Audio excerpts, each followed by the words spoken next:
Hello friends, कैसे हैं आप सब। आई होप अच्छे होंगे। तो आज हम हैं यूपी में गंगा के करीब बसा एक शहर जिसको हसनपुर के नाम से जाना जाता है। वैसे तो हसनपुर में बहुत सी जगहें देखने योग्य हैं, तो उन्हीं जगहों में से एक है यहाँ का प्रसिद्ध धार्मिक स्थल जिसे श्री झारखंड महादेव शिवाला मंदिर के नाम से जाना जाता है। तो आइए चलते हैं शिवाला मंदिर की यात्रा पर विद आरपी यात्रा।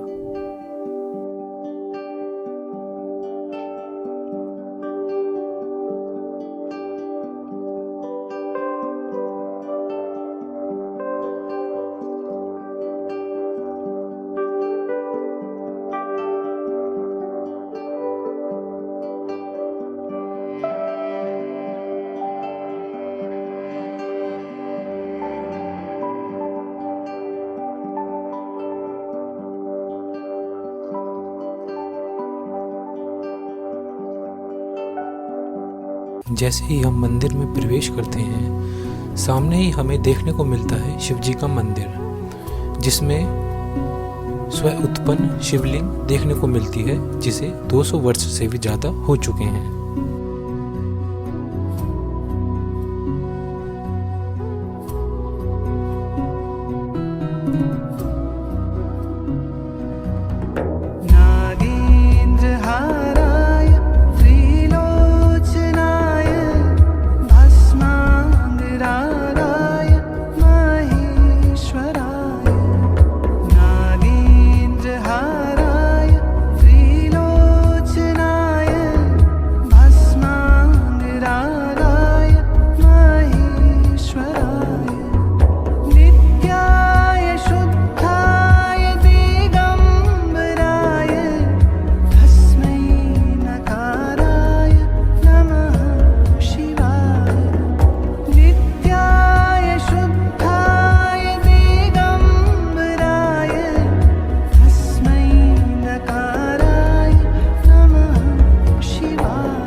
आइए आपको राम दरबार के दर्शन करवाते हैं।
हमारे साथ हैं शिवाला मंदिर के सबसे पुराने पुजारी। तो पुजारी जी, आप अपना नाम बताइए और आप यहाँ पर कब से सेवा कर रहे हैं ये भी बताइए। सतबीर गोस्वामी मेरा नाम है और यहाँ कम से कम हम भोलेनाथ की सेवा 38-39 साल से कर रहे हैं, सन 82-83। तो पंडित जी, हमें शिवालय मंदिर के इतिहास के बारे में कुछ बताइए। हाँ बताएंगे। यहाँ झाड़ झंकड़ थे और मकान तो अब बने हैं, बिल्कुल बयावान जंगल था। यहाँ घास वास खोदने आते थे, कोई घसेरा घास खोद रहा था, उसने यहाँ पत्थर समझकर इस पर खुरपी चाड़ी, चला गया घास खोद के। वो शाम को रात को सो गया, रात को उसे सपने में दर्शन हुए कि तेने जो पत्थर समझकर खुरपी चाड़ी है वो भोलेनाथ की शिवलिंग है और यहाँ मंदिर का निर्माण कराओ। उसने 2-4 जगह ये बात का जिक्र करा। फिर 10-5 लोग आए, इसकी खुदाई करी गई कि बोलो कहीं वैसे तो किसी ने पत्थर नहीं रख दिया हो। अपने मन का वहम मिटाने के लिए इसकी खुदाई करी 20-25 फीट, 30-35 फीट, उसका कुछ हाथ नहीं आई। तभी 5 ईंट रख दी उसी दिन कि हम मंदिर का निर्माण हुआ। इसी तरह धीरे धीरे मंदिर का निर्माण हो गया। फिर राम दरबार का निर्माण हुआ और इसकी विशेषता है, मनोकामना पूर्ण होती, घंटे चढ़ाए जाते हैं। पंडित जी, हमें यहाँ के ट्रस्ट के बारे में बताइए कि यहाँ की ट्रस्ट किस तरह से काम करती है और आप यहाँ मंदिर में रहकर किस तरह से अपना जीवन यापन करते हैं। सुरेश कुमार अग्रवाल इसके अध्यक्ष थे, कृष्ण द्वार संरक्षक हैं, महामंत्री संजय सिंगल हैं, खजांची प्रमोद कुमार अग्रवाल हैं। ये देख रेख करती हैं मंदिर की। जो दान पात्रों में रसीदों का चंदा होता है मार्केट से, वो देख रेख कहते हैं। और हमारा तो यही निराधार है, हम इसी के ऊपर जीवन यापन करते हैं, मंदिर के चढ़ावे के उससे ही चलता। पंडित जी, हमें ये बताइए कि जो शिवरात्रि का पर्व यहाँ मनाया जाता है किस तरीके से मनाया जाता है, क्या क्या व्यवस्था होती है, उस बारे में हमें थोड़ी जानकारी दीजिए। शिवरात्रि ही सुबह 4 बजे से जल चढ़ना शुरू हो जाता। कमेटी की व्यवस्था है, लाइन लगवा के हम बाल्टी वल्ली गड़वाना और प्रशासन बाहर ड्यूटी लगाता है, अंदर कमेटी के लोग रहते हैं और जल चढ़ा रहता है। दूर दराजों से, देहातों से भी लोग जल चढ़ाने हाथ से आते हैं। हरिद्वार से जल आता है। जी धन्यवाद पंडित जी, बहुत अच्छा लगा आपसे बात करके। आइए चलते हैं बांके बिहारी जी के दर्शन करने।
आइए दोस्तों, अब आपको दिखाते हैं श्री झारखंड महादेव शिवाला मंदिर की भव्य आरती, जो कि सुबह के समय और शाम के समय दोनों समय होती है।